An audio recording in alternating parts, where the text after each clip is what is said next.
She thought she was boarding an ordinary flight. She couldn't have been more wrong. The charming man beside her wasn't just another passenger. He was a ruthless assassin. Before this flight landed, her nightmare would begin. The story kicks off with a devastating truth about a man who goes to the bathroom, leaving his wallet and keys on the furniture. Right next to them sits a graduation photo of a girl holding her degree.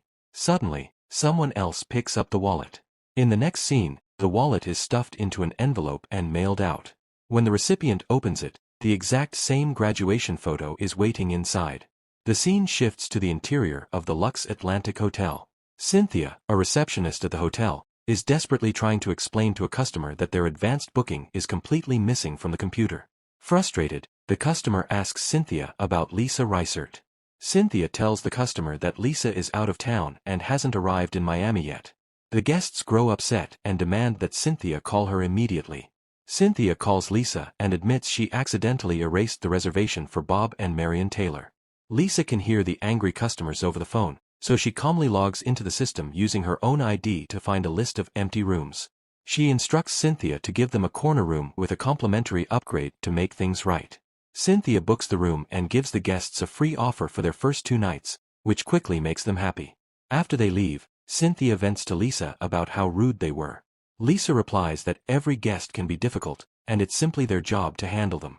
Just then, Lisa gets a call from her dad, Joe Reisert, who tells her that his wallet has gone missing. Since Joe is home alone, he begs Lisa to come visit him. Lisa reassures her dad that they will talk tomorrow as soon as her flight lands. Through these scenes, we realize that Lisa is the girl from the graduation photo, and her dad's wallet is the one that was stolen. When Lisa looks around the airport, she discovers that her flight to Miami is delayed. However, the airline prepares to move the passengers to another flight and begins the check-in process. While standing in line, an old lady in front of her notices the book Lisa is holding. The old lady praises the book, so Lisa warmly gifts it to her. Nearby, a rude passenger starts arguing with the gate agent. Lisa steps in to defend her, saying, "Sir, she is doing her best, don't talk to her like this."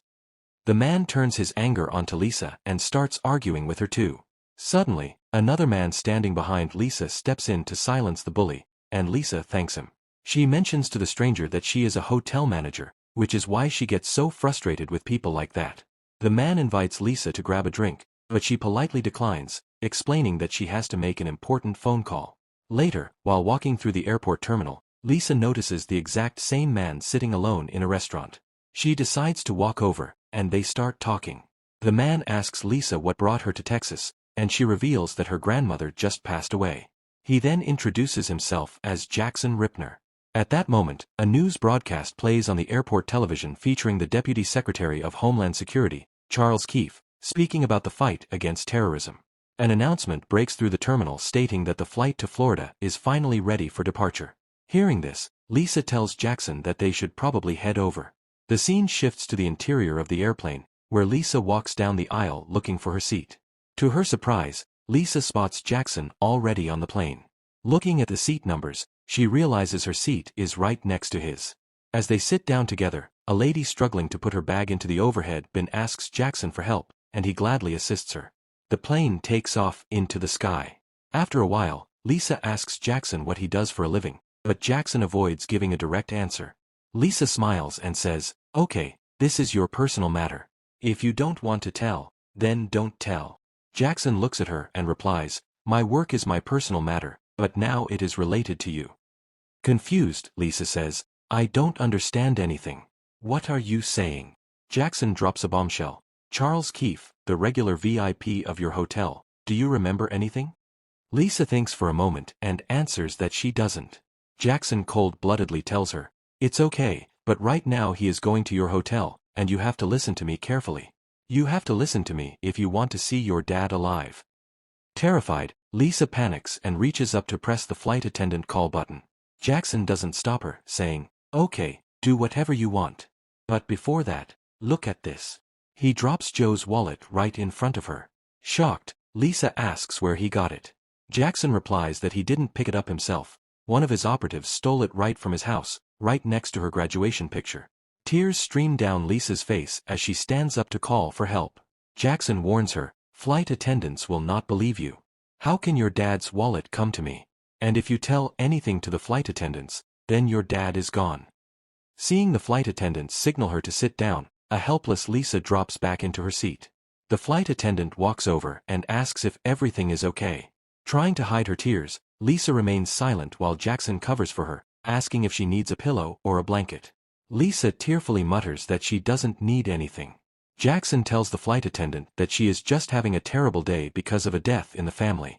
The flight attendant offers to bring some water and tissues and walks away.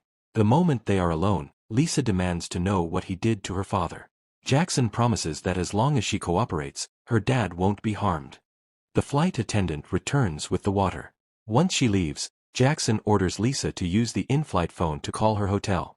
Because she is the manager, she needs to contact the staff and reassign Charles Keefe from room number 3825 to room number 4080.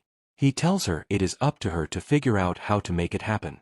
Lisa cries out that she can't do it, but Jackson insists he knows she can, and she will do it exactly when he commands. Jackson hands her the phone. Desperate, Lisa asks how she can possibly know her dad is safe. Jackson tells her to relax, explaining that her father is just watching TV at his home at 9321 Blossom Park, completely unaware that a hitman is sitting outside in a silver BMW, listening to music and sharpening a knife. Lisa demands to speak to her father to verify he is okay. Jackson hands her the receiver, and Lisa dials the number. Joe answers the phone, but immediately notices the absolute terror in her voice. He asks, "Sweetheart, I know you get scared on the plane, but I want to ask, are you okay? You sound a little upset." Before she can explain, Jackson snatches the phone away and cuts the line. Just then, the lady from earlier approaches Jackson again, asking for help with her bags one last time. Before stepping away, Jackson sternly warns Lisa not to try any tricks. Seizing the moment, the old lady who took Lisa's book walks over and asks for help understanding a specific part of it. Lisa takes the book and tells her she will highlight the important points. In reality, Lisa quickly uses a pen to write a desperate message inside the pages.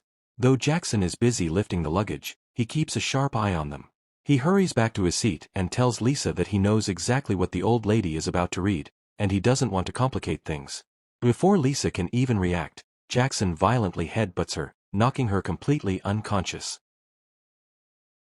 He propped a pillow under her head to make it look like she is just sleeping. Nearby, a young boy continues drawing a sketch with his ink pen. When Lisa finally wakes up half an hour later, she sees Jackson reading the very book she tried to write in. She glances back and realizes the old lady is fast asleep. Fully back to her senses, Lisa listens as Jackson tells her she has been out for 30 minutes and Keefe's room still hasn't been changed. He hands her an aspirin and commands her to take it and make the call. Lisa dials the hotel and asks for Cynthia. But as she begins talking, the plane hits a severe storm, causing the call to disconnect due to bad weather. Realizing the line is dead, Lisa fiercely pretends to still be talking to Cynthia, loudly ordering her to change the room. A passenger sitting across the aisle is also shaking his phone, complaining about the total lack of a signal. Sensing something is wrong, Jackson grabs the receiver and realizes the line is completely dead. Jackson summons a flight attendant to ask why the phones aren't working. She explains that the system went down due to the storm but will reboot once the weather clears. The moment she leaves, a terrified Lisa asks what he will do if the phones stay down. Jackson darkly whispers that she will be receiving her dad's ashes. A few moments later, the captain turns off the seatbelt sign, announcing that passengers are free to move about the cabin.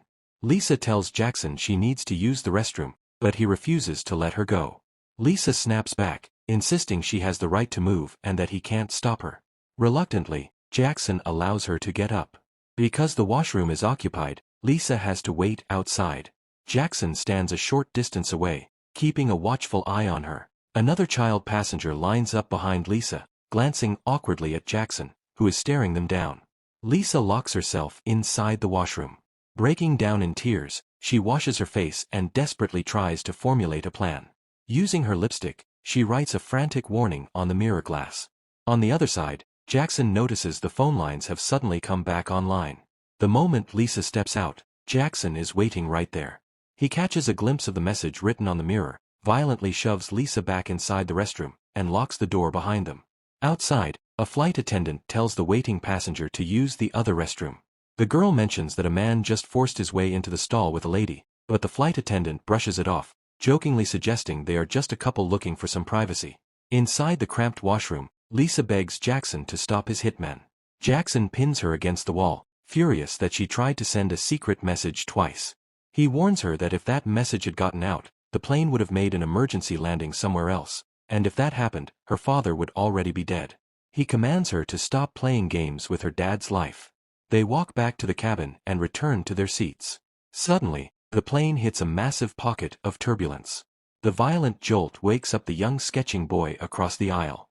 Looking around, he realizes the ink pen he was using has completely vanished. Jackson boots up the seat phone again and forces Lisa to talk. Lisa gets through to Cynthia and says, "Cynthia, I have spoken to the maintenance guy, and we can't keep Keith in that room. So, you have to shift him to room 4080. And if he asks, say that I have approved it." Cynthia confirms the change and hangs up. Lisa turns to Jackson and demands that he call off his hitman immediately. Jackson shuts off the phone and says the job isn't finished yet. He will call his operative the second they land and get visual confirmation of the hit. He reassures her that it will all be over soon, Keith will be eliminated, and her dad will walk away free. Horrified, Lisa asks, "What did you say?" "His family is with him. Will you kill his family too?" Jackson coldly replies that whoever is conducting the hit will handle the details. He is just paid to do his part. Meanwhile, Charles Keefe arrives at the Lux Atlantic Hotel surrounded by a heavy security detail. Cynthia informs the lead Secret Service agent that they have been moved to Suite 4080. The agent objects, stating they always stay in Suite 3825. They inform Charles Keefe about the sudden room swap. Keefe asks Cynthia who authorized the change, and upon hearing it was Lisa, he tells his team that he trusts her judgment. However, the security personnel insist on sweeping the new suite thoroughly before letting the family settle in. The plane finally touches down in Miami. As the aircraft taxis, Lisa bends over, pretending to tie her shoe while secretly pulling out a sharp ink pen she had stolen from the sketching boy's seat. Jackson tells Lisa that he will be walking right behind her to grab a coffee for 10 to 15 minutes, and the moment he gets word of Keefe's death, he will vanish from her life forever. On the other side of town, the Secret Service sweeps the luxury suite. They spot a small fishing yacht out in the ocean and inspect it through binoculars, but see nothing out of the ordinary. Back at the gate, the plane doors finally open. In a flash, Lisa drives the stolen pen straight into Jackson's neck. She snatches his mobile phone and sprints off the plane. The surrounding passengers panic, crowding around a bleeding Jackson and screaming for medical assistance. As Lisa tears through the terminal, the flight attendants alert the airport security that a female passenger just assaulted someone. Lisa handles the chaos masterfully, slipping past the terminal guards. An enraged Jackson rips the pen out of his throat, ties a handkerchief around the wound to stop the bleeding, and charges after her. Lisa tries to use an airport payphone to call the hotel, but there is no signal. Jackson spots her from across the terminal, forcing Lisa to bolt. She sprints out of the airport and leaps onto a departing metro train just as the doors slide shut, leaving a furious Jackson stranded on the platform. Arriving at the station, Lisa frantically hijacks a parked car and speeds away. With her cell phone signal finally restored, she calls Cynthia and screams, "Cynthia, you have to get Keefe out of that room." Cynthia replies, "But you had just changed that room." Lisa barks back, "Listen, you go and ring the fire alarm, and you go up yourself and tell them that their life is in danger. They are being targeted right now." Cynthia drops the phone and smashes the fire alarm. Out in the ocean, the men on the yacht pull a heavy crate out from beneath their fishing gear.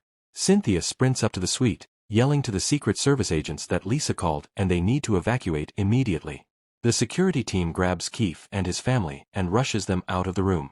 Out on the water, the assassins shoulder a massive rocket launcher, aim it directly at Suite 4080, and fire.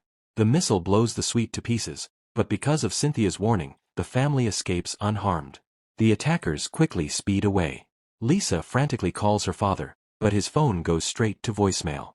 Panic setting in, she drives straight to his house. Pulling up to the driveway, she spots a suspicious man standing outside the front door. The stranger draws a gun and opens fire on her windshield, but Lisa slams on the gas and rams her car directly into him. She jumps out of the vehicle and sprints inside the house. To her immense relief, Joe is perfectly safe inside. He has already dialed the police and steps away to grab a first aid kit to tend to Lisa's scratches. While waiting, Lisa calls Cynthia to make sure everyone at the hotel is safe, and Cynthia confirms that the evacuation worked. Lisa asks her dad for his car keys so she can get back to the hotel, but when she turns around, Jackson is standing right inside the house. Lisa screams for her dad, but Joe is too far away to hear. Because of the puncture wound to his trachea, Jackson can barely whisper, but he menacingly tells her that his hitman isn't dead yet, and he wants Joe to watch what he is going to do to her. Lisa bolts from the room to find her father. She discovers Joe lying unconscious on the floor. Jackson corners her, coldly whispering, "I told you I don't lie." Lisa glares back and tells him, "You are late, everyone is alive at the hotel." She takes off running again, using her familiarity with the house to launch surprise attacks from the shadows. She flies into her bedroom, locks the door, and climbs out the window onto the roof to escape. Upstairs, Jackson violently kicks the bedroom door open. Hearing a noise from down below, he rushes downstairs only to find that Lisa and her father have vanished from the spot. Suddenly, Lisa blindsides Jackson from behind and sprints back up the stairs. Jackson pursues her like a maniac. Lisa locks herself in another bedroom, but this time, Jackson successfully breaks the door down. Lisa hides in the shadows, gripping a hockey stick tightly. Jackson stalks through the room, carefully searching for her. Suddenly, Lisa's phone rings. It's the police returning her call. Lisa grabs the phone, screaming for them to hurry, but turns around to find Jackson standing right behind her. He lunges at her, but Lisa fights back with absolute fury, swinging the hockey stick and hitting him repeatedly. A brutal, bloody struggle breaks out between them, ending with Jackson throwing Lisa violently down the staircase. Jackson limps down the stairs, drawing a tactical knife to finish her off. Just as he closes in, Lisa grabs her dad's gun from the floor and shoots Jackson. Jackson roars in pain, kicking her leg to send the gun skittering away, and raises his knife for one final strike. Suddenly, a loud gunshot echoes through the house. Joe has picked up the gun and fires a lethal shot, ending Jackson once and for all. The police sirens finally wail outside as authorities flood the house. With the nightmare over, Lisa returns to the Lux Atlantic Hotel, where she meets with the grateful Charles Keefe and Cynthia, and the movie ends right there.